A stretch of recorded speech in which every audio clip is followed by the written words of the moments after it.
Hello, my friends and enemies. Glad you are here. Welcome to a chat and hangout.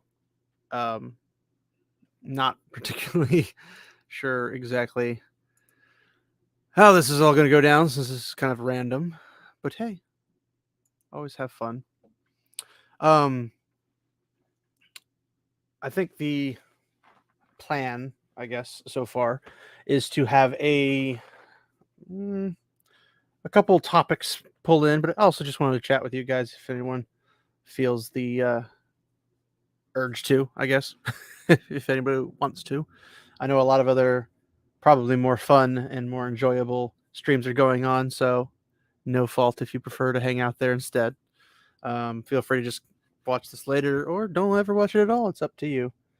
Um, I had a couple topics like Rings of Power Season 2, Wings of Prime Season 2, some news about Velma, mostly because I don't really care about things like Velma, Willow, and stuff like that. But hey, I figured at worst comes to worse, um, somebody might care. But yeah, um, so hopefully everyone's doing good and dandy. I know it's early and I'm actually on time, and it's usually more popular on YouTube to be fashionably late rather than on time. Um, so who knows? Um, I guess to go ahead and start some of the things, I guess channel news is we're trying to put out some content a little bit more frequently, at least one per month if possible. The questioners is comprised of a few individuals, but we are all busy in our own ways, and we're trying to work with each other on stuff. Um, I mean, things like editing and which I'm not an editor, so when you see poor editing, it's probably me. So I apologize. But if there's any type of, I don't know, a thumbnail or something that needs to be made, I have to wait on other people for videos to get out. Uh, but we are definitely trying to entertain you as much as possible while also talking about topics that you actually care about, or hopefully will care about, or might be more entertained hearing about than actually participating in. Things like Velma, which seems to be all the rage these days for getting slam dunked into the garbage can from whence it came, and bursting into flames with how bad it is. But that's just quality Hollywood writing these days. Um, let's see. What else? I think I have my obvious um hopefully eventually have a face reveal. I know that's so exciting for you guys. I know you actually care. um, I'm only half as exciting to see as I am to hear, and that's not saying much, is it? Um, I'm working currently on my layout for YouTube because I have my own little studio thing in the corner, and I'm trying to get things set up so it looks all fancy for you guys and stuff. Um, Hopefully, by the time I have another live stream, it'll be up and running, and then you can see the glory that is the back corner of my basement room and all the cool nerd stuff I got, because I've got a little bit of everything. I got all my Lord of the Rings, or I should say Tolkien books. I mean, it involves like Lord of the Rings and stuff, but all my Tolkien books. I've got some blankets, banners, stuff like that that I've collected over the years. I even have like the file of Galadriel, which I think is the coolest thing ever because it's made by What It Workshops and it looks really cool. I mean, it's not obviously a real thing. It doesn't, you know, always have light and don't need batteries or anything, but comes close. Um, I've got all my game guides I've got for over the years when I was a kid, all the way till now. Um, Board games, D&D stuff, a little bit of everything, little bit of fun. Um, let's see what else. I've got. I always forget his name because every time I played Skyrim, I didn't really care about him. But he's the big bad dragon in Skyrim. I got a little thing of him over one of the Fus Roda um, stones where you get the power words and stuff. I've got a bunch of my music stuff, all the CDs I've collected over the years, at least most of them. I've got some stuff that I recently got signed from some bands that I went to go see down in Texas, which is legit fun. I got my vinyl player and a bunch of cool little vinyl stuff that I think are pretty cool looking and pretty cool to have, considering I didn't grow up on vinyl. But it's pretty. I'm showing off my age, aren't I? I'm really showing off my age. Maybe if that one goes well and I can clean up the rest of the basement a little bit more, you can go over and see my cool little chill and hang out spot when I have people come over, and it's basically like all the retro system. Well, not really retro. I have pretty much Nintendo 64 all the way up to PlayStation 4, minus most of the PlayStations, because I didn't really grow up on PlayStation. Didn't really care about it because I hated the controllers. But I picked up a PlayStation 4 Slim here recently in the last year, and I had some fun with the Ghost of Tsushima and stuff like that. And I've thought about doing some gaming live streams and whatnot to see if maybe it would be exciting for people to watch. I don't know. But I have things like Ghost of Tsushima. I've been playing some Pokemon Violet. I'm planning on doing a Legacy or Hogwarts Legacy when it comes out. I believe that's 2.5 weeks, something like that. Maybe 2 weeks. I don't know. I'm trying to get my hands on a pre-order so I can get like the 3-day beta and everything and go in a little early, because that'd be fun. I know as over at Heels versus Baby's Face has been talking about doing one and handing out potential CD keys, if you will, game keys. So obviously go check him out if you want to pick up that. Or if you're not wanting to take the chance of not getting one, well, I mean, you can get them. They're digital. They don't have a limit. You can always go pick it up and play it yourself and whatnot. But I know the content's always really fun. I mean, he's been doing a lot of the Witcher stuff that's really entertaining at the Death March level. I don't know if I'm good enough for Death March level because I haven't really figured out the Witcher builds for character and stuff. I usually skip all the potions and everything. I just go whack things with a sword because I'm hardcore like that. And I've beaten the game, but and the expansions, but I'm not quite as good at that stuff. I did just recently get a graphics card update or upgrade, so it's not obviously a 4090 or whatever, the ones that have been bursting into flames. I'm not rich, so I have to kind of just get a poor little 3060, but it'll at the very least be able to make up for some things. What else do I got? I've got some manga, a bunch of collectible stuff for Guild Wars 2, since I've been playing Guild Wars 1 and Guild Wars 2 most of my life. Well, not most of my life, most of their life, I should say, when they've been around. And I pretty much have been in it for a long time. I've got some collectible stuff for like the Switch, Witcher 3 pack, the old school Wii U Super Smash Bros. Boxes of collectibles and stuff like that. Yeah, I'm not sure. My wife got me a Yoshi plushie because I am apparently her Yoshi bear. So I just go Yoshi and just move on with my life because I'm an adult and you need to take me seriously, because that's how this works. What else do I have up there? Oh yes, my wonderfully large and highly expensive War of the Ring board game that takes an hour and a half to set up, and nobody wants to play it with me because it takes an hour and a half to set up, and the instruction book is literally thicker than some novels, probably. It's a lot of information, but I want to play it so bad. And I have like the Lord of the Rings, Battle for Middle Earth games. I have the Return of the King and stuff like that. I even have the Fellowship of the Ring and the Return of the King. I might even have the Two Towers on Game Boy Advance. I'm old. I'm not as old as some people, but I am old. Let's see, what else do I have? I just ordered a whole bunch of the Witcher, the official Witcher RPG books with some dice that came with it, and a little extra special stuff. I got my hands on some really, really cool looking Lord of the Rings illustrated cards. They don't look just like regular cards, like they're actually like specifically illustrated differently, and all the aces are like specific items, like the One Ring, Gandalf's staff, those kind of things. It's really, really cool.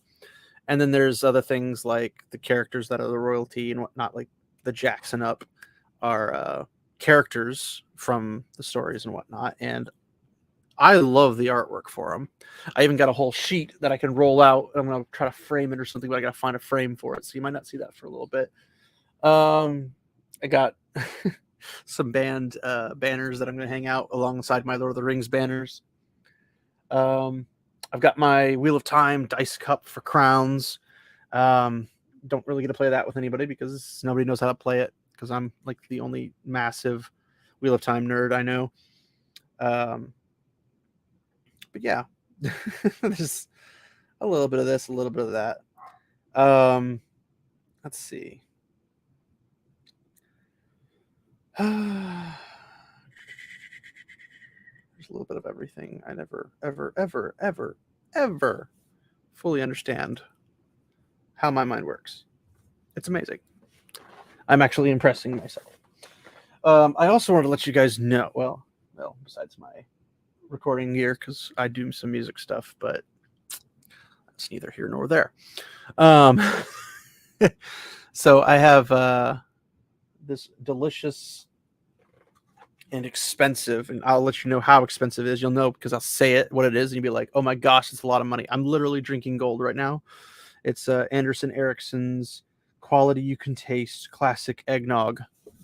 Yep, I am literally drinking gold right now. You don't even know. You don't even know. But yes, I'm going to enjoy that real quick. This stuff is delicious. It's like egg ice cream. Cream.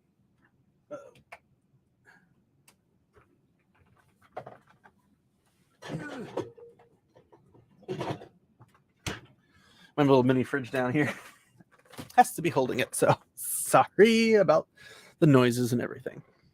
I don't know. I have other things like my Magic the Gathering decks and whatnot, but I don't think you guys necessarily care about all my nerdist stuff, or maybe you do. I don't know. If you do, then feel free to just comment or something, and I'd love to chat about it. You can also check out our Discord if I can find it. It's not. We have to really rename everything because I have so many. Our Discord server, we probably need to just change the name because it's not even the questioners right now. That's how organized we are. Oh, let me see if I can find the link. I'm pretty sure that there's already a link, isn't there? I think there's already a link. So it might be on one of the other videos. I'll have to find it. But if you are interested, that is something you can also join and hang out with us. A large portion of the questioners is mostly like Eastern European, like the Baltic states kind of area. They come from a pretty variety of backgrounds. A few of us are from the States, in the United States, I guess. And we have a range of differences in terms of viewpoints and stuff, which is always nice to have considering our overall, I guess, viewpoints on the Wheel of Time, because we're all like massive Wheel of Time fans and whatnot. If you hadn't noticed.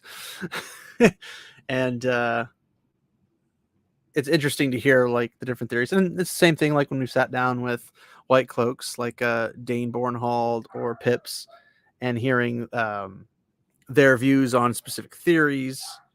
We might disagree per se on some things, like how something might have happened in the book or something, without giving spoilers and whatnot, because I want you to actually like read the books. It's more fun that way. But we might disagree on like how something happened or who was a target of something or whatnot. But ultimately, I mean, we all love the series together. Dane has this really weird brain that just like remembers a lot of details that I don't know how he stores it. I can remember some things in certain instances, or I'll go back in the books and I'll find the incident that I'm talking about and be like, I remember this differently. Like one of the embarrassing ones is when the first time when I was I think I was like 11, maybe. I think I was like 11. I got my hands on the books because the neighbor next door to me was having a garage sale and he had a bunch of books on sale, but he had Eye of the World through Crown of Swords, the first 7 books, for a quarter a piece in paperback. I really wish they were in hardback, but they were also had some coffee stains on them. I still have them. A couple of the books are falling apart because they're so old, like 20 years old, at least from my ownership anyway. And they had coffee stains and all this stuff. I didn't even care. I hate coffee. I mean, that's just me. I mean, if you like it, power to you. I just can't stand the smell. But yeah, it was interesting because I got them and I rushed home and I was super excited. And at this point, I had pretty much read the entire public library's 2-story floor of all their fantasy novels and stuff, even in the adult section, because I just absorbed fantasy and sci-fi, mostly fantasy. A couple military because I like Tom Clancy and stuff at that age, which is really weird for an 11-year-old, but what do you do? And I gotta say, L.E. Motoset was very much a struggle to get through. I don't know. I still don't even really remember much about it except that it was just friggin' weird. It's bloody insane. But yeah, we had. I read the first book, loved it, jumped immediately in the second book. I think the first time I read it, it took me like 3 days to read The Eye of the World, mostly because I had other things to do otherwise. Because at that point, I had all the time in the world, and I could sit and read an entire series in one sitting pretty easily for trilogies and stuff. Like Lord of the Rings was a piece of cake to burn through, even if I didn't at that time know all the details and everything. I didn't even read The Hobbit before I read the Lord of the Rings. The Hobbit's a much easier read in my opinion. The Old English is a little weird, but it is what it is. So, I read the first couple books and I was loving it. And then when it got to book 4, it just took off for me. I loved Matt. I just fell in love with his character. I know he started out a little rough, but there was a purpose for that. And it worked out pretty well. And I loved his character. I love mercenaries and mercenary stories, which is one of the reasons I just absolutely adore him. But I also love his sarcastic, witty side because I see myself in that very, very, very often. But in terms of like how everything worked out for him, it was bon appetit. But then I got to see, Perrin and Rand's stories and how they went around. It was great. I got up to book 7, then I kind of had to just wait. And I eventually picked up the other books, and then as they were coming out throughout the years, I got to enjoy more and more of it. So the Wheel of Time has always had a special place in my heart because up until the Wheel of Time, I was Tolkien all the way. I mean, I loved C.S. Lewis's Chronicles of Narnia and stuff because, as a kid, that was all the rage. It's also some of the things I was only allowed to participate in. But I really, really, really enjoyed Tolkien, and I still do. I got more as I got older. I got into like the Book of Lost Tales 1 and 2, the Book of Unfinished Tales. I got more into the Silmarillion. Silmarillion was a rough first read, but then as I got older and my brain got a little bit more logical, it was much easier to go through.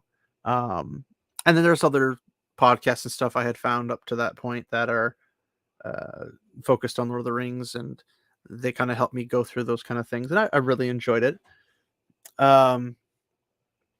There's a couple Wheel of Time podcasts I listen to.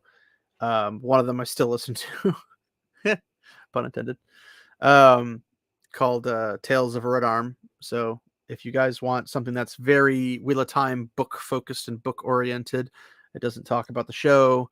It doesn't talk about Amazon. Nothing. Just specifically focuses on the books, descriptions, how the story goes, but is also like a paraphrase reading. So if you're a new reader or if you're an old reader, veteran reader, you can enjoy and pick up on things. Because I know for me, I took several read throughs to figure out certain details. And like one of my more embarrassing ones was like the first time I read through, I never picked up that 2-1 was black.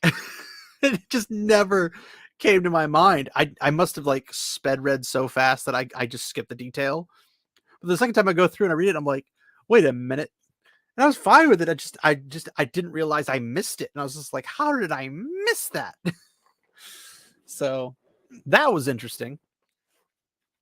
Um, but hey, 2-1 was actually pretty fun.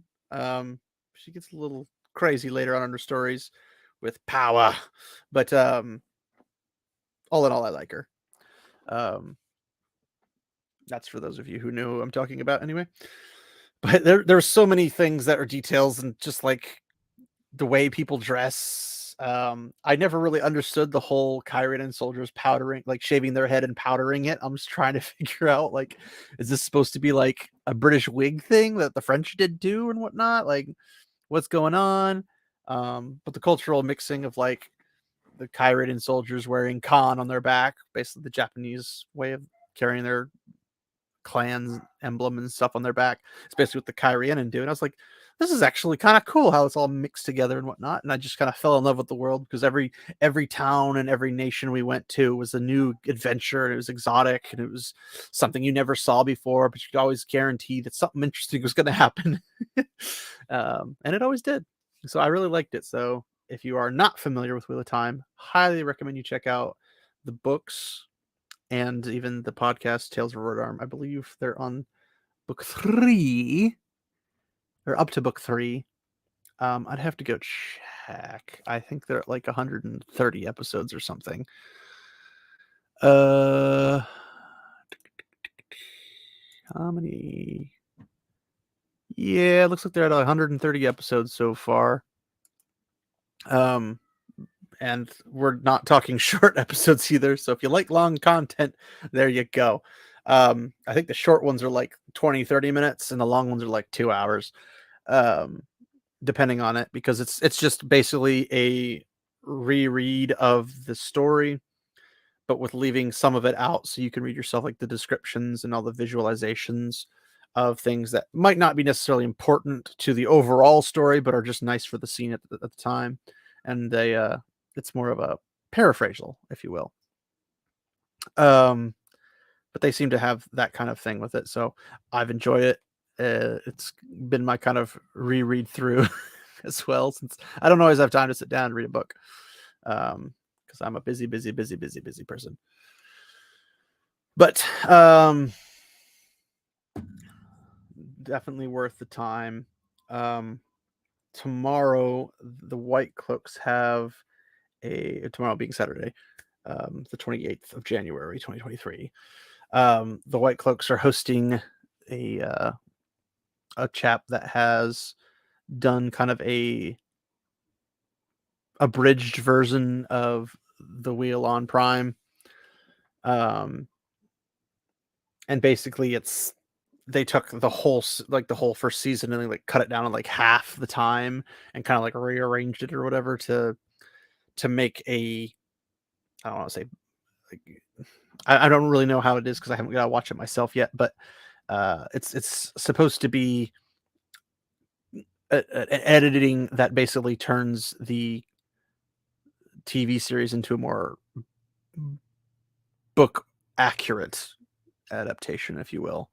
I haven't seen it, so I don't know how well it is, but I think I'd probably be more happy with it than anything that Amazon's done with it. So just got to watch it. And if you can cut 4 hours to make something book accurate, that just tells you how much Amazon really screwed that up. But yeah,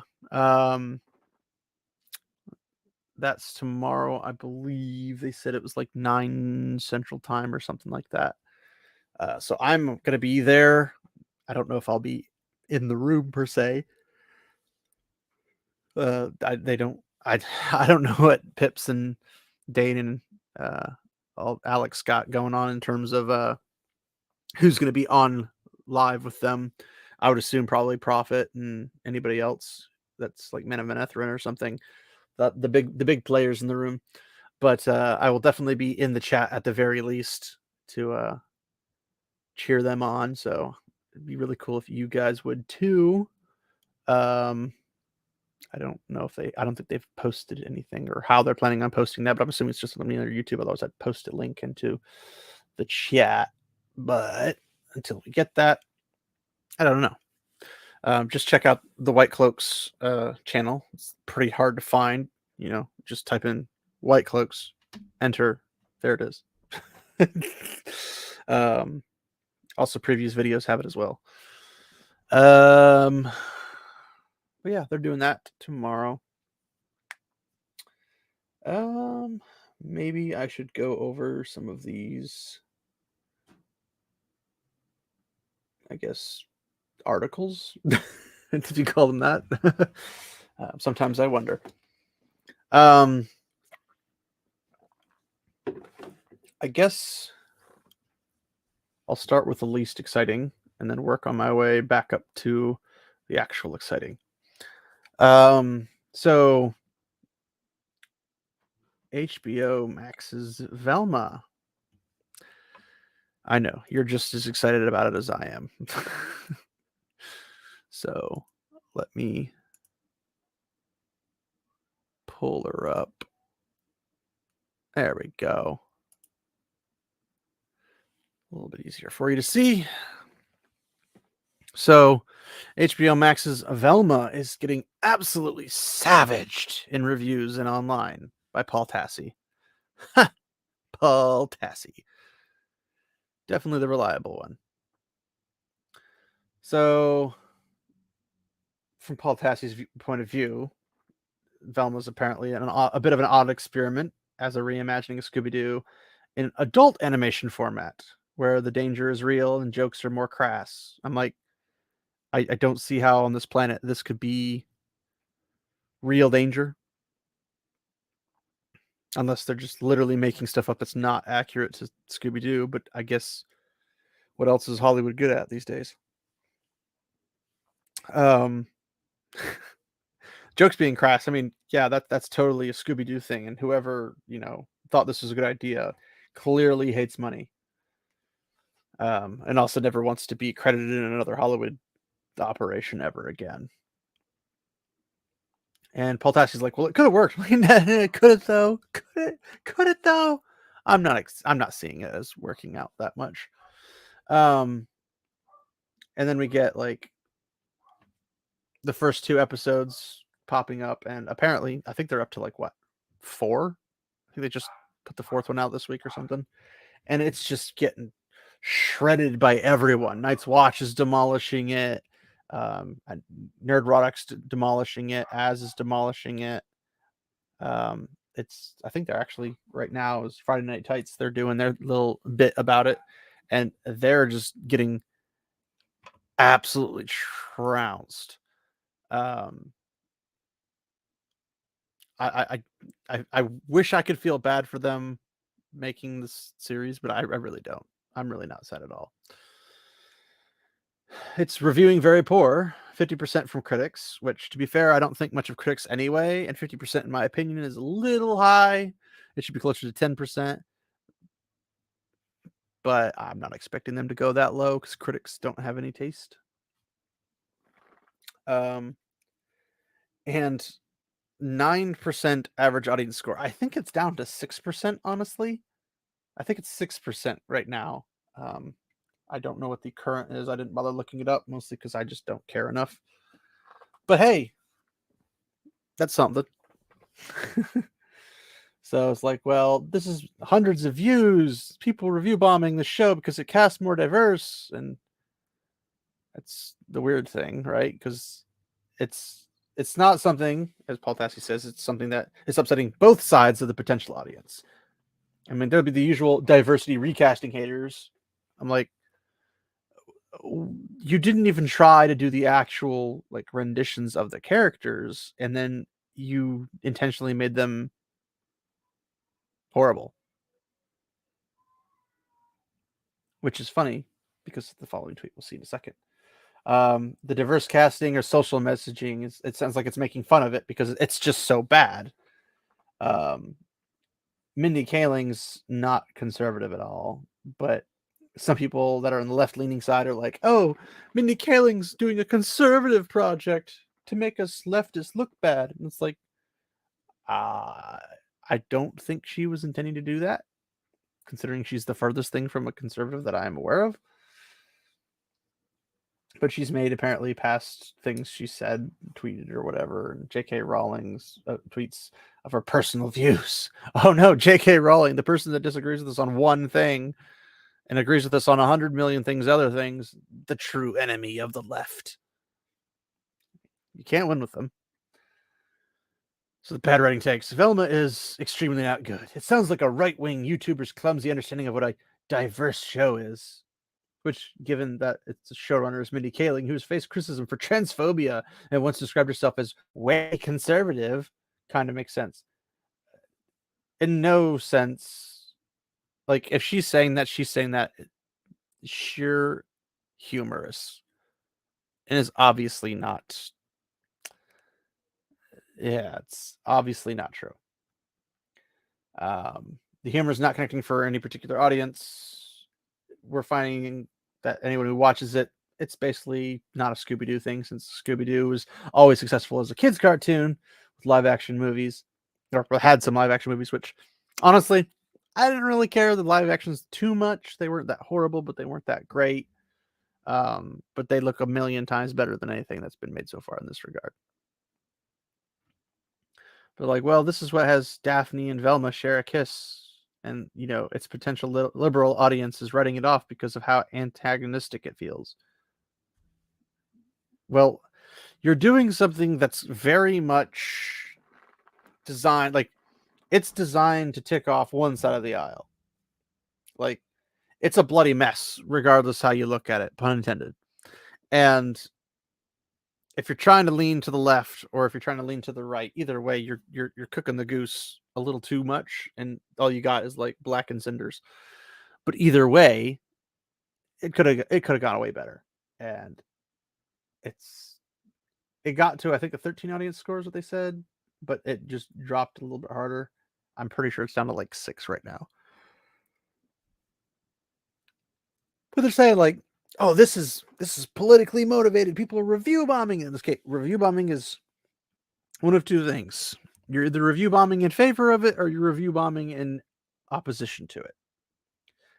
You can't have both at the same time and it be legitimate review bombing, because then it's just like, okay, when do actual reviews, like when can a person be just an average person who knows Scooby-Doo from either their childhood or something else and come in and be like, wow, that was god awful, or wow, that was amazing, I really liked it. When did their voices, the average consumer, be like, my voice actually matters, my opinion actually matters? Because one side of the aisle, whichever side of the aisle it is going to look at the opposite or opposing response to it. So if somebody who's on the left side, they're like, why are you giving it a low score? And then somebody on the right side's going, why are you giving it a high score? Like crossing each other.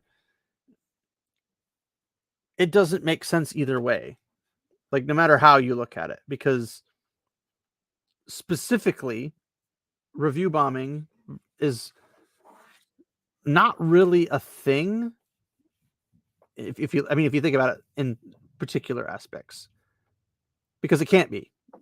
Review bombing would not be able to be separate from just review. Like, it's review bombing because it goes down. It's review bombing if it goes up, because review bombing just means a lot of people have something to say about something. But if somebody comes in and says, hey, I like or dislike this, and here's my reasons why, they're like, oh, you're review bombing, whether in favor or against. Where are the normal reviews?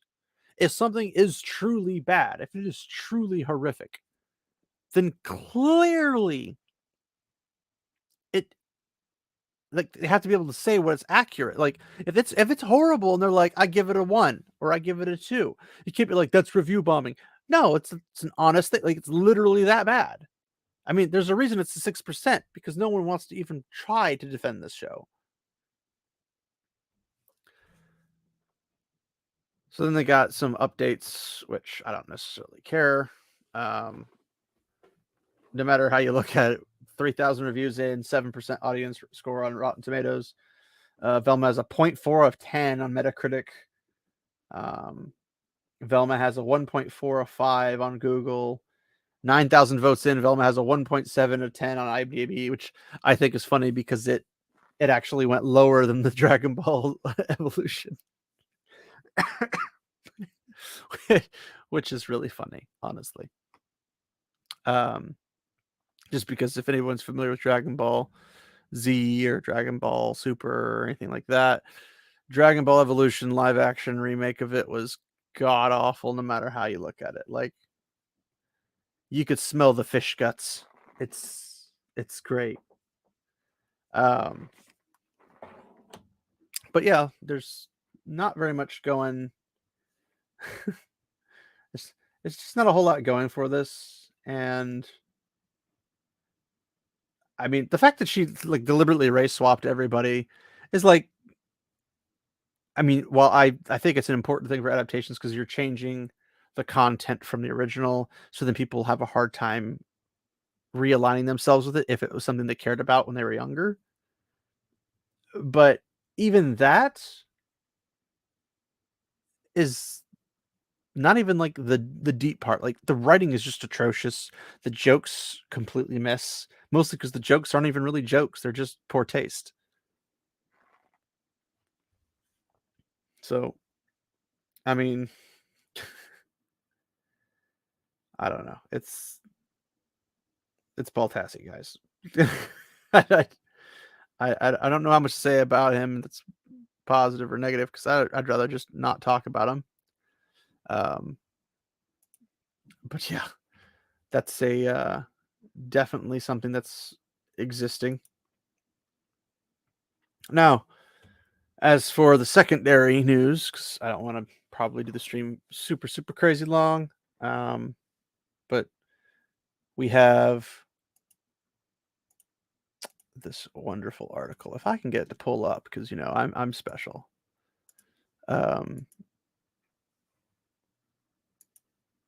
This wonderful article from Tech Radar. The Wheel of Time season 2. Everything we know so far. That's a pretty normal, I don't know, generic thing to say. And ironically, like, I'm very particular on like how things are worded. It's a title, so like season should be capitalized. Everything we know so far should be capitalized. Like, it just bothers me. I'm weird. Leave me alone. um, but they're talking about like, oh, here's Wheel of Time season 2, probably arrive in early 2023. It won't. It will not. I would guess they're going to do a similar release date to the one they just did, which is like what, September, maybe later. I don't remember. I kind of blacked it out after I watched it because it was a flaming god awful is what it was. It was bad. Um, so we're talking about like, oh, when might this come out? And oh, it should show out in early 2023. I'm like, well, I don't know if you know what early 2023 means, but like early 2023 is like January, February, March. That's early, and it ain't coming out for that. Even though I believe it is in fact done, and they probably finished doing all their write-ups and everything, and they've already been greenlit for a third season. It looks like. I do want to point out that there is a comparison between Wheel of Time and Rings of Power that I don't know if many people have put two and two together with, but they both have a pretty major cast character not returning. Actor, I should say. So we had the guy, I don't remember what his name was, but the guy who played Matt in season 1, he's out, and they brought in, I think his name's Donald Hill, and he's coming in for season 2 and on. Unless he decides to back out, you never know. But in Rings of Power, we have the actor who played Adar. He backed out. And so I don't know if it's falling apart Like people are realizing like this is not healthy for my career, or what? I don't know if you guys heard. I'm gonna slide this in, but Daisy Ridley wants to come back as Rey Skywalker, even though she's not a Skywalker. Rey Palpatine to be more accurate. She wants to come back to play Rey in future Star Wars stuff. And I'm thinking like, well, of course you do. Because it's the only job you can get now, because you played in a terrible Star Wars trilogy. Like what are you expecting? Like you're not gonna get work no more. I don't know what to tell you because nobody wants it. But yeah. So Wheel of Time is like, hey, we've got all this stuff together. Here's some, spoilers and whatnot. It's kind of sad because some of the visuals look kind of good. Some of them kind of silly. But there's been some suggestions that it's supposed to be early 2023. I do not believe it will be 2023 because typically when a show is released, like the first season, that date becomes kind of the date that they release it, the next potential time period. So let's say they wrapped it up this past year. Well, that means this year they'll drop it probably in the time frame that they did last time. And this is something that will basically be the counter swap. So basically, when you have Rings of Power one year, you have Wheel of Time the next year, Rings of Power the next year, Wheel of Time the next year, to give you like a constant flood of fantasy. I think they have a couple other fantasy shows coming out as well. I don't remember. But that's essentially what it's going to be. So they talk about like Dragon Mount, which is a Wheel of Time YouTube fan channel. I mean, it's more than just a YouTube fan channel. It's also a website you can go to that's like a forum site. I think they lean more in favor of the show than they do against it. But it used to be a kind of a cool place, kind of like Theoryland and whatnot. They all kind of became shills for the show, which is depressing to say the least. But here we are. So they apparently were talking to the showrunner Rafe Judkins, also known as Raganor or Rafanor, however you want to call him, to replace the Forsaken Aganor. It's like, well, there is some truth in that. I believe season 2 will be preparing in 2023. I think early. I don't know if he has much of a say in that regard. Pretty sure the executives are like, we want you to slot in this slot, and that's when you get the slot. It's like, well, there's still a lot of work we have to do before the show is in post visual effects and all that. So expect it in 2023. So I'm thinking September-ish area, maybe a month before, maybe a month later. I wouldn't even be surprised if it was closer to December. But it is what it is. So they did this, and I try to remember. I believe I did a video with Prophet of the Dragon for this one, if I recall correctly. And we covered the whole Wheel of Time season 2. It's a wrap thing, trying to figure out where and what things could be. And they're like, hey, maybe it'll happen in the end of 2022. And Amazon Studios head of global TV was like, that's not going to happen because Amazon doesn't want Wheel of Time season 2 and Rings of Power season 1 to overlap, which is where we know it's not likely that Wheel of Time season 2 will come out unless it's there to replace Rings of Power, since Rings of Power is not coming out until 2024. So we get the trailer, and I did not enjoy it at all. Go figure. 25 seconds in, they actually get season 2 footage. Man, this thing's putting me to sleep. We get to figure out where people are. We got to see a whole bunch of locations: desert, desert, and wasteland, desert, wasteland, wasteland, wasteland, and desert. It's all the same thing. Donald Finn, that's who it is. Who plays Matt? I apologize. Barney Harris was the previous one. But you basically get an idea of where people are coming from and all that jazz. But then we get the usual. These are the people who are playing the main cast. Some of those shouldn't be main cast to begin with, but whatever.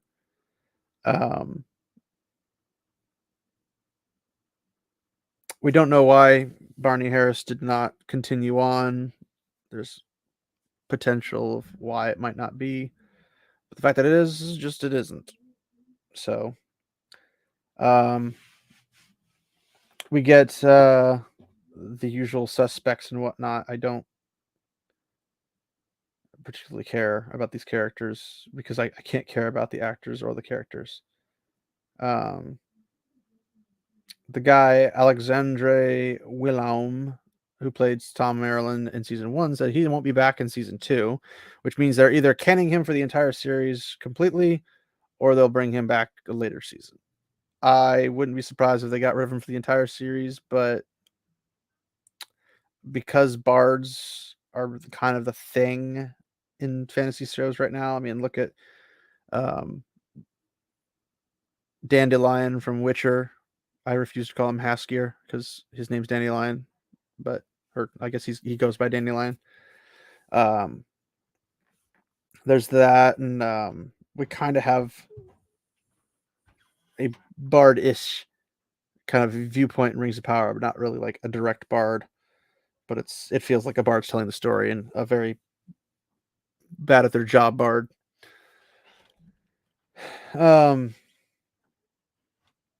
So, well, what are we gonna do? So then we have these three ladies, one being Elaine Tricand, and I despise Elaine from the books with a passion. So I know that this particular one's probably not going to be better. No direct offense to the actress. I'm sure she's a delight to be around, but I personally cannot stand that character. And no official rendition of that is going to change my mind. If anything, it's going to further that.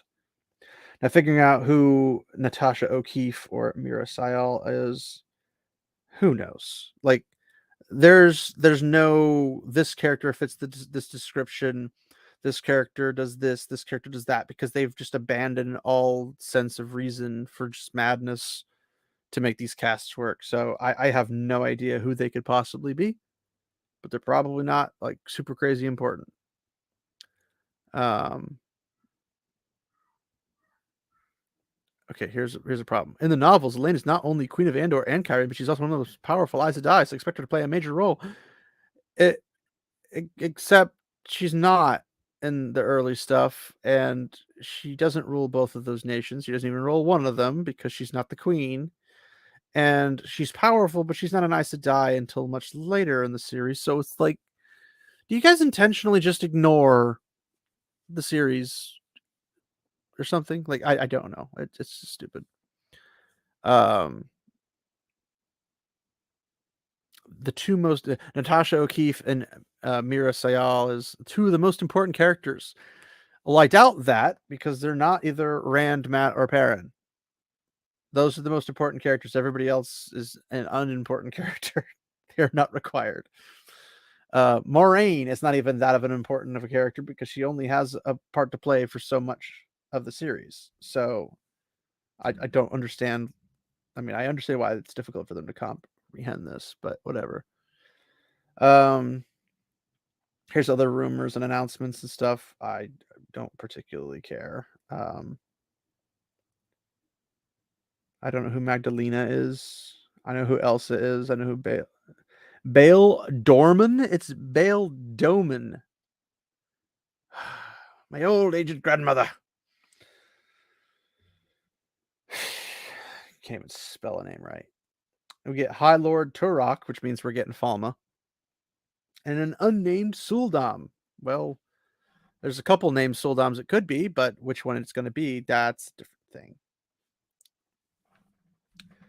Some other people coming in. We'll have supporting roles. We're going to have Roberts being his usual Uno Nomesta. A one-eyed soldier serves Lord Agelmar before the latter's death in the season 1 finale. In the books, he's not dead.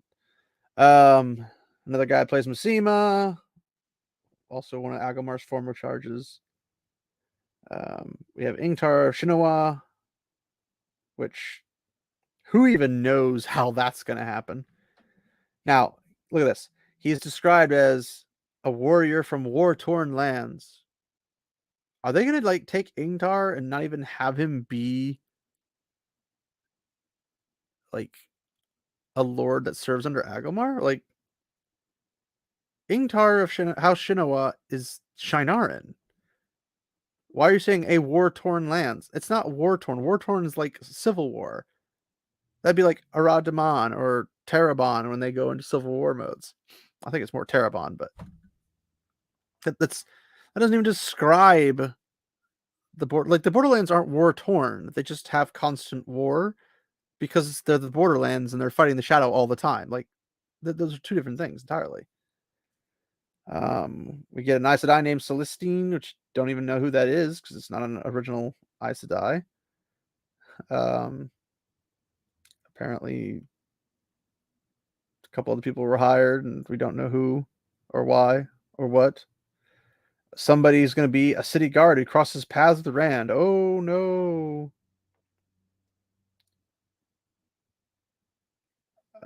I don't know all these. I'm reading through this. I don't know who this all is. Four other actors have joined the party. We're casting a lot of people, and we have people in their major roles, in the first major roles. Barthanas Damodred. I mean, he's a character. Why do we have one of Min Farshaw's aunts in this series?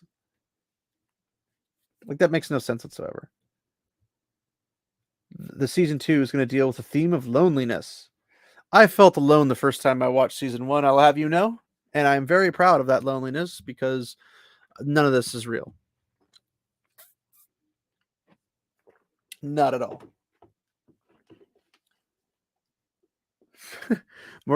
Rand tells Moraine, "Tell my friends that I perished against the Battle of the Dark Ones so they don't come looking for me." And we're redefining his identity because that needs to be in every single series for some reason. But who knows? Whatever. And now that Moraine is unable to channel, Moraine and Lan's relationship is definitely different. I I don't know how much should be different, but okay, because technically the bond doesn't require you to channel in order to be able to feel each other's presence and stuff. But okay. I mean, if she was like perma shield or if she was stripped of her ability, I am betting money they're going with the whole she's been stripped of channeling, so she's been stilled, and then Nynaeve's gonna be like, "I'm gonna heal you, bling! I'm the bestest ever." I'm calling it right now. Or if it's not stilling, she's shielded, and Nynaeve's gonna go, "I'm gonna break that shield. I'm the bestest ever," and then that's gonna happen. I mean, they could do Egwene because Egwene needs to be awesomest ever, but that would be outside of her character. But then again, they haven't really been following any of their characters, so who knows? At this point, it could be Elsa Grinwell or some random farmer in the middle of nowhere that does nothing at all, just exists and just like boom, you're healed. And, ha! Says the Dark One destroyed her connection. I don't know if that's true because, as far as we know, she just is unable to channel. That's it. Um, and then we get Elaine Tricand. I mean, I'm not feeling it. Like to some extent, sure, but it's supposed to be more rose gold. It's like red gold. She just has red hair. I'm not getting the rose gold out of it. But I guess we'll see her acting. Maybe her acting will make up for her parents not really fitting. I really hope she acts like a complete twat because that's how I see Elaine in the books. Completely devoid of her brain. Which is ironic because when you're first introduced to her, she seems to have her brain there, but then it quickly fleets away and absconds the premises. Um, and then there's a whole bunch of things there. I mean, I don't even like this is a lot of information that I just don't think is really worth it. So let's move on to, I guess, the next one. And the final one that I had planned, I might go through this one a little quick so I can keep this a nice short video for you guys. Because some people apparently don't like long stuff, and then some people do like long stuff. So, as you can expect, Rings of Power Season 2. Everything we know so far by the exact same guy who did the last article, and with the same lowercase letters as the last one, too. Gotta love it. So, being that it's quiet and the production front for Rings of Power Season 2, they say its production is well underway, and it's the next hit fantasy series. Nothing indicates it's a fantasy series. Nobody talks about it except disdainfully. No one's like, "Oh man, I can't wait for Rings of Power Season 2." No one does that. That was a really poor Disparu imitation, I guess. I have to work on that a little bit. I'm not British though, so I don't have that voice and that talk time, and I just can't talk like this very long. It's not my thing. But I'm also not Australian, so I absolutely cannot do Shad's voice. So we get a few leaks, and there's a bunch of different reports about it. It's supposedly a busy time, but we have no real news for it, and all we know really for sure is that's going to come out in 2024. They say it's early.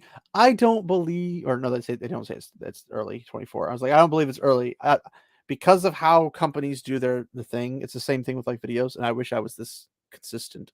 But when something is released, like if something is released in December or late November, it's going to happen the same time the following time it's released.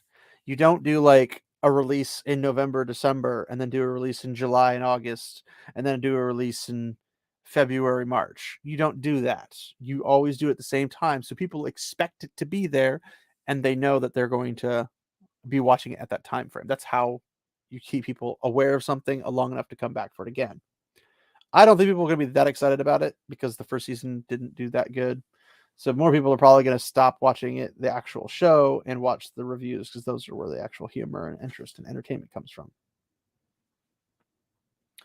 But they said that they are already in production, which I mean, they're going to blow a couple billion on this entire series. They're supposed to be $1 billion series for 5 seasons. They're like already close to that cap, and they haven't even like finished the second season production yet. Like, how embarrassing is that?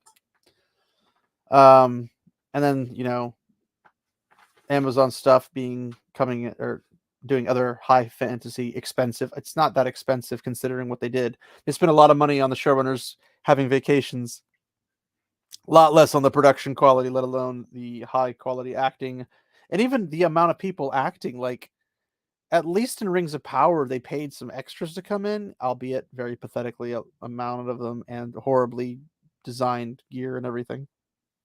But at least they had people in a military like skirmish.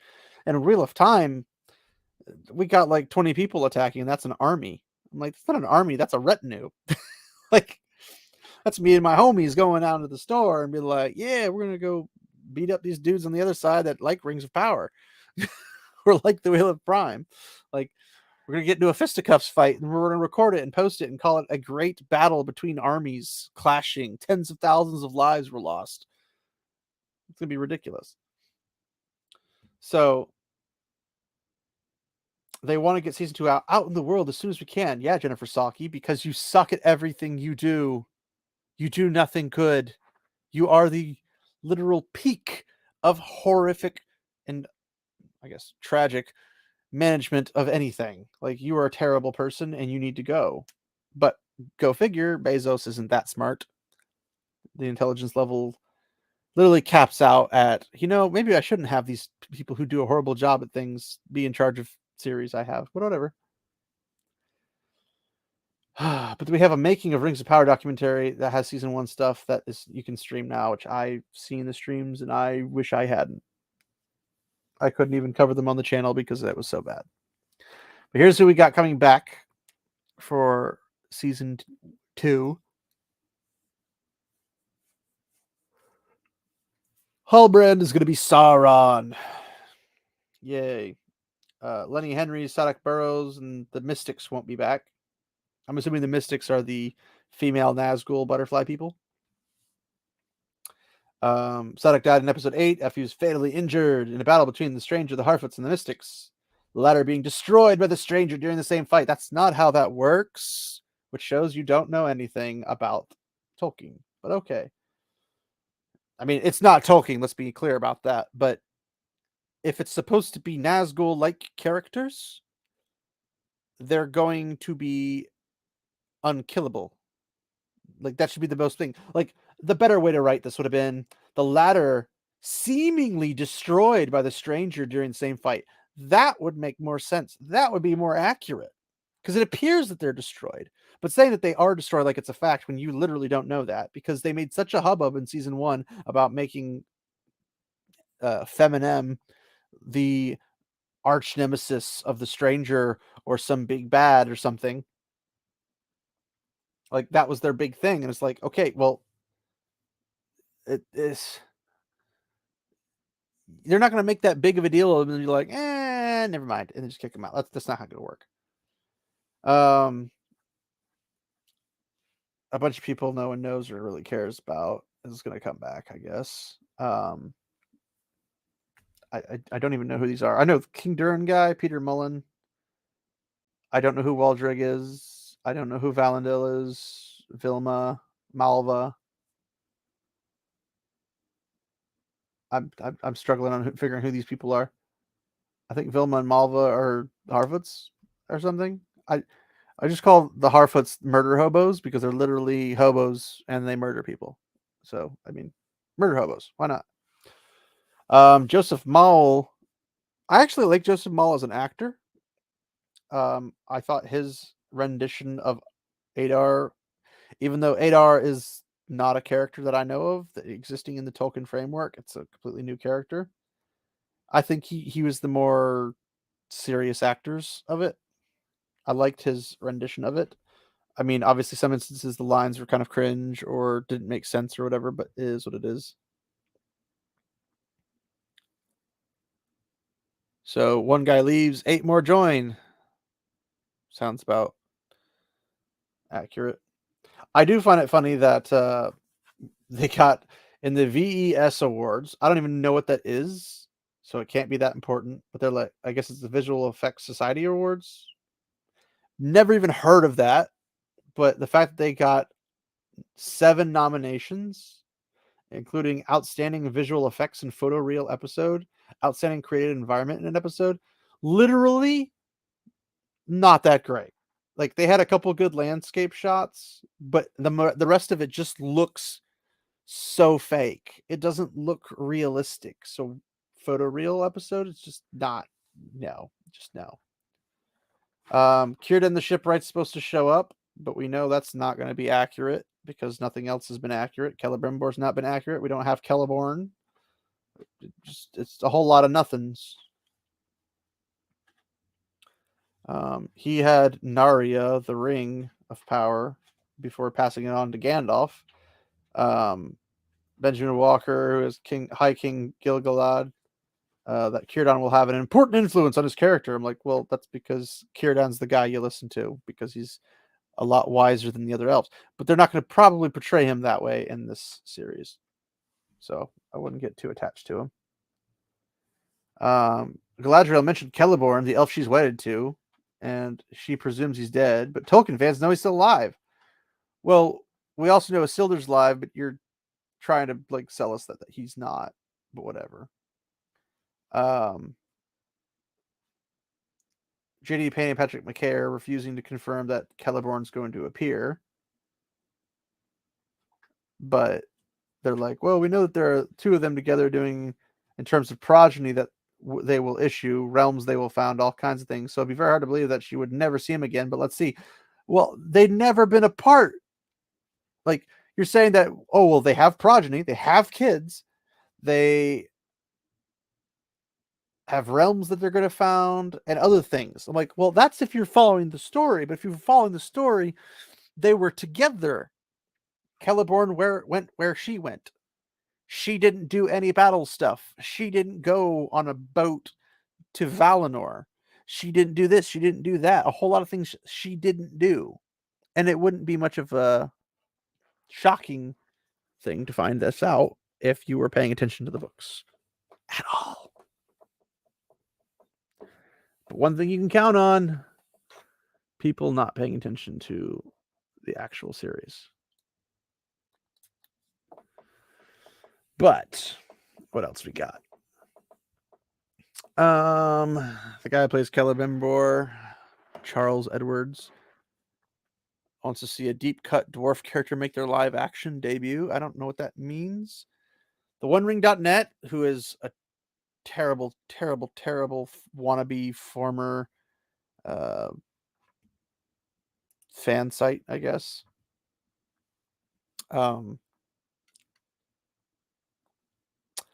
They're claiming that Tom Bombadil will feature in some capacity. I don't know how they're going to do that, considering they screw up everything else.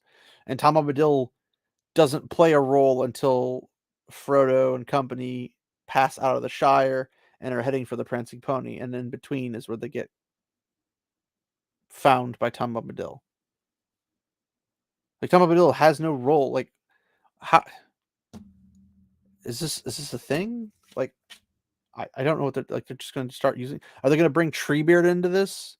Are they going to bring in Guahir? Are they going to bring in all these other people that are part of Fellowship of the Ring, Two Towers, Return of the King, or The Hobbit, but have no actual like main event point in the current story they're trying to tell? Like they're not in the Silmarillion ages, but whatever. I mean, none of the wizards are, so that would make sense, I suppose. A newcomer has been cast as someone called Viren. Doesn't matter. William Chubb. He's going to portray a Numenorian high priest called Lord Belzagar. And Nicola Woodson is playing a Pelargir character named Diarmid. What is a Pelargir? I don't know what any of this stuff is, but okay. A couple of the rings of power crafted in episode 8, out of order completely because the 3 rings were crafted last, besides the 1 ring. Or maybe they, I don't know if they were actually off of before or after the 1 ring off the top of my head. I'd have to go look it back up. It's been a while. But they were crafted without Sauron's awareness. And one of the things I always thought was strange was that if the rings Celeborn makes in the Silmarillion, he makes the 7 for the dwarf lords, the 9 for mortal men, and he ends up making the 3 for the elves. But he does the 3 with the elves without the knowledge of Sauron. They still do what they're supposed to do. They still do all that kind of stuff. And then Sauron makes the 1 ring to dominate all other life or whatever. And it's like, okay, so these rings are made without any interaction with Sauron. But when Sauron is defeated, the rings are going to disappear and no longer be powerful. Doesn't make much sense to me. I'm sure that there's probably something I've missed in that entire encounter. So if you'd like to, feel free to comment in the comment section, and I'll love to hear what you guys have to say on that one. But I always thought that was just a weird thing. And it's like, well, maybe we'll make things like Kamul, the Easterling, one of the 9 ring race. Well, technically the Witch King was first, so gotta get him and then Kamul. And then they have their live action debut. Don't know much about the season 2 plot, except that it's going to be not book accurate, despite all other claims of other things being that way. A lot of stuff's going to revolve around Sauron, the titular rings.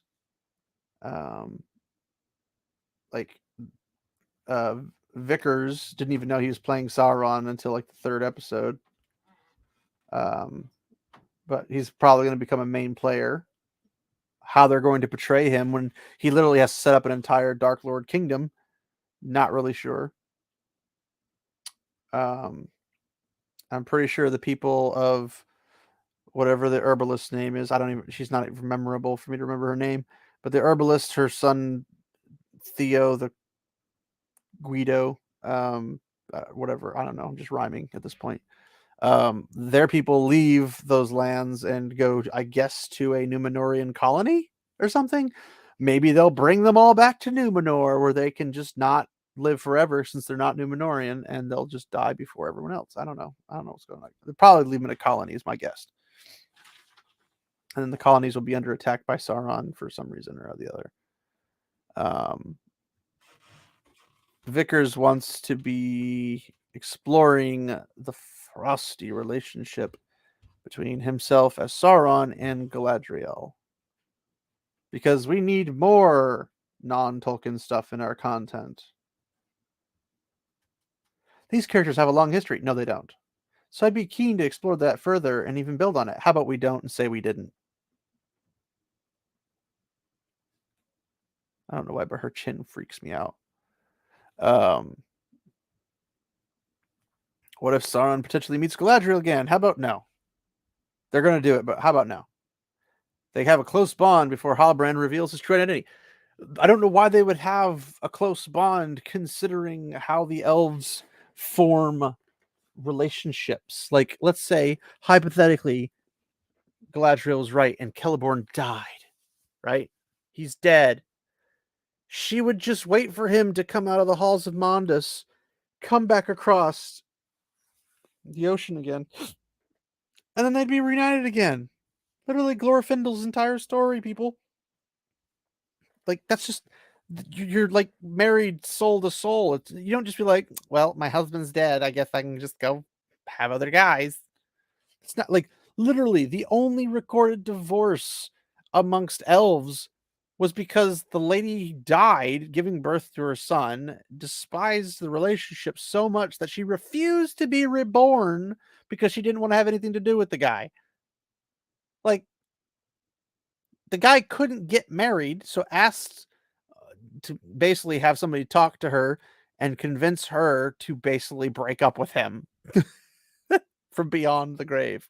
And like, the entire thing is like, they don't just stop being married just because one of them's dead.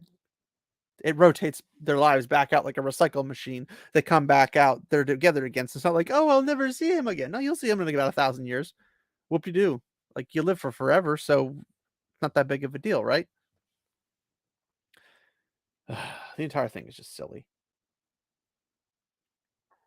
So, whatever. He's deceived her, and then she hasn't told the elves about him, so maybe they're going to go make kissy faces with each other at the corner.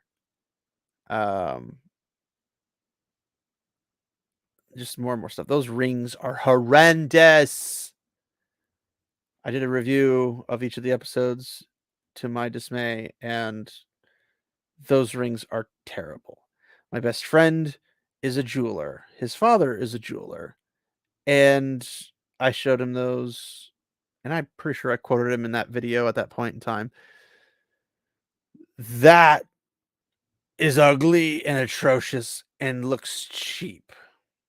I mean, with how much money put into this series, you'd think they'd hire an actual jeweler to come up with actual jewelry that actually looks good.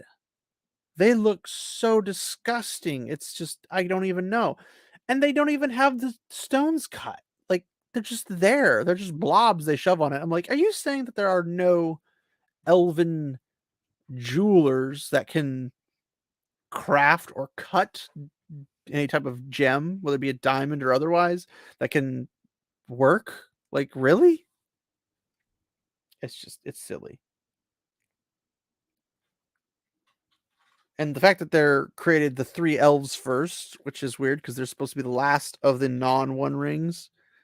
I don't know how they're going to, like, how do you screw that up? Like, hey, what if we made some stuff for the dwarves and that would give us some mithril, and then we could make some more stuff, blah blah blah blah, and then, oh, hey, let's add some men in there too. But the thing is that the men can't be given their stuff because Kamul's not even alive in this time period. Like, the entire concept is ridiculous because they're taking thousands of years and compiling it into a very short window. And that short window doesn't work because all of these things are spread out. There's not 9 mortal kings all at once giving themselves in. It's 9 mortal kings over a span of time that do it. And then as they go, the Nazgul ranks increase and get those rings. Because the Witch King, Kamul, and then the others come much later. It's just like it's an over time thing, but because they're trying to compact it all into like, oh, this all happens simultaneously. This all happens this all happens that, this all happens that. And it's like, that's not how this works. You can't just pull it out and just be like, this is all happening right this instant. We're going to stick with it. Blah, blah, blah, blah, blah. It doesn't work that way. But anyway. The rings were created at the same time, but who they are given to is not necessarily the same time. It's Tolkien source material, but they're going to change a lot of stuff because they're being, as I say, pretty loose with some of the Tolkien's lore in season 1, much to some fans' anger. That's not to some fans' anger. That's to fans' anger. Anybody who's not angry with that is not a fan. They're a normie. They're supposed to be showing up as Anatar and tricking Celebrimbor into fashioning the other rings, but it's kind of weird if Celebrimbor just becomes deceived again. But the way he was acting when he creates the rings, you'd think that if he saw them again, because Galadriel didn't tell him who he was, that might be something he does. And the stranger being in Astari doesn't even make sense because he doesn't show up until the Third Age, and currently we are still not in the Third Age.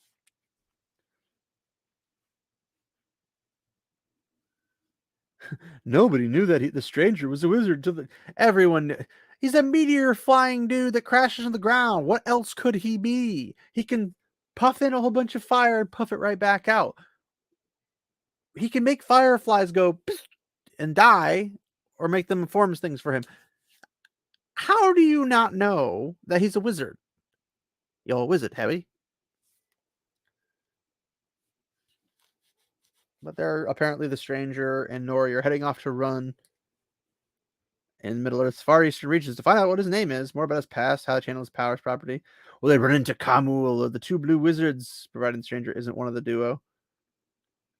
None of these are stories that we need to know about or whatever. Oh, look, it's the people we don't care about. More people we don't care. Murder hobos! Khazad-dûm doing whatever they're doing, and we don't know what's going on with that. But the Balrog's probably going to play a part either in season 2 or season 3. We'll find out. I mean, once the Balrog is unleashed, you can't put it back in the bottle, so it has to be Third Age stuff. But they're already past. Oh, I don't even know what's going on. Season 2 won't be the last installment. They've already planned for 5 seasons, which is mapped out. They know how the show would end, including its final shot, which is much too far away and needs to be here a lot sooner. So we could take a dump on it and never speak of it again. They basically have a locked-in agreement to be with it for 5 seasons. It's going to be terrible. I'm hoping to have a guest to cover some of the Rings of Power Season 2 content with me. I have to finalize some scheduling stuff and whatnot if my guest is available for each individual episode review, or if we're just going to do an overall at the end of the season, just smackdown of it, whatever it's going to be. But it's going to be fun one way or the other. I'm looking forward to it, even though it's like 2 years away. But yeah, let's see what else they got. The series amassed 1.3 billion minutes viewed, which is ironically a lot lower than like The Witcher. The Witcher had like, I think at one point like 7.4 billion minutes viewed. So like saying that this is like an amazing series is like, okay, The Witcher was horrible and it's still got 7.3. You're at 1.3 billion.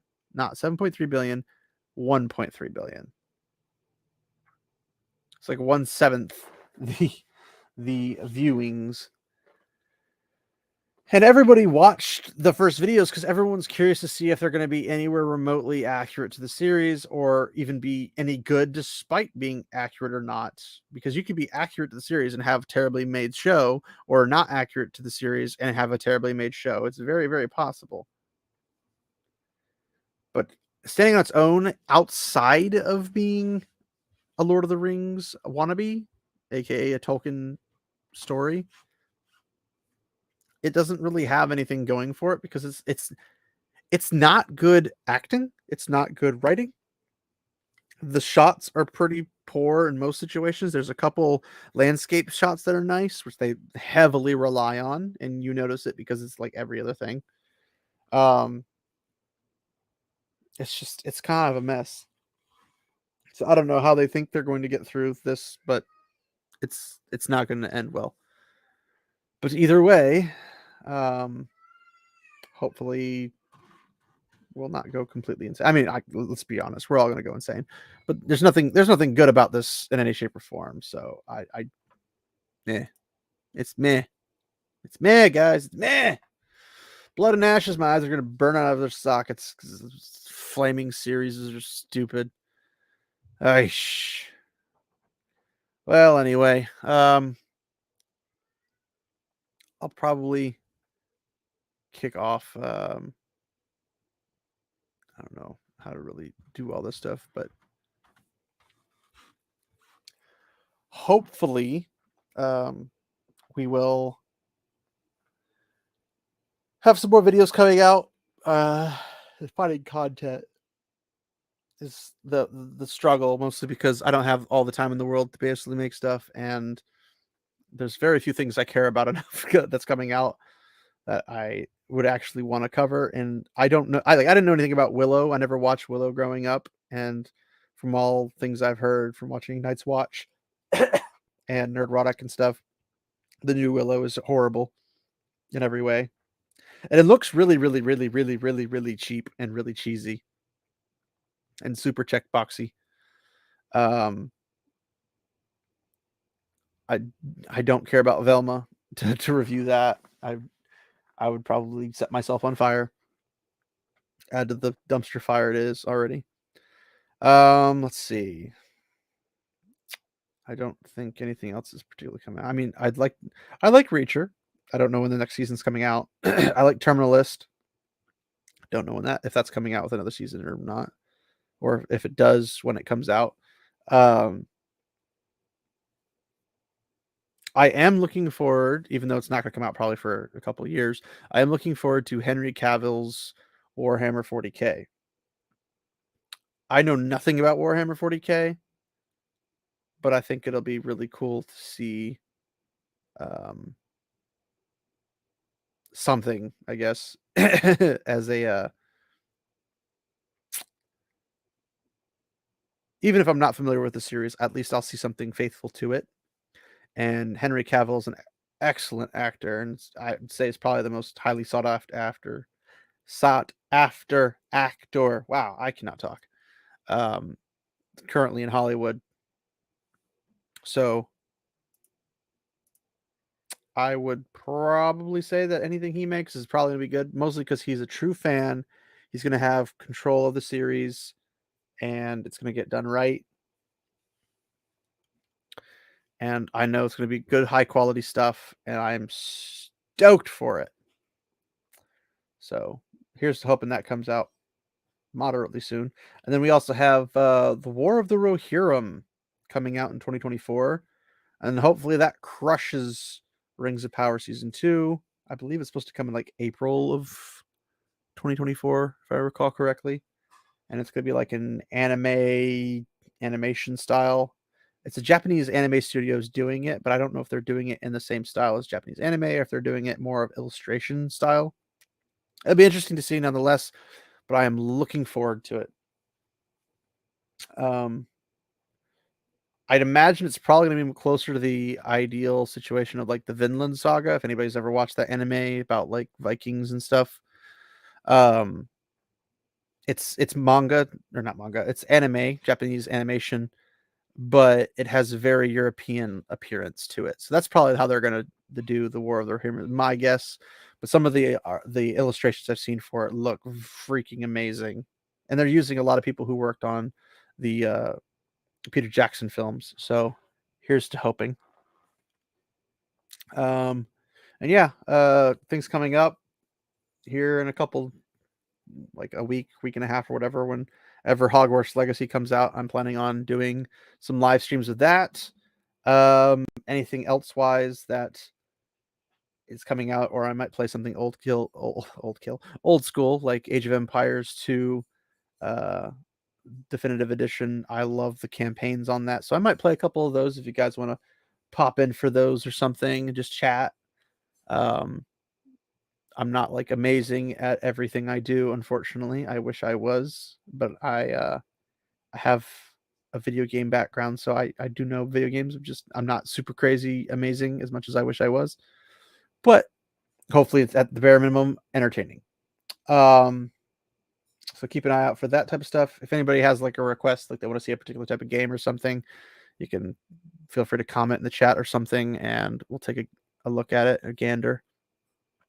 But yeah, we'll probably call that good for the live stream, even though I know not the most popular live stream on YouTube. But hey, there we go. That's what we do. Um, and it was definitely a ramble because I can ramble and I'm good at it, and I am proud of that. I don't know why I'm proud of it, but I'm proud of it.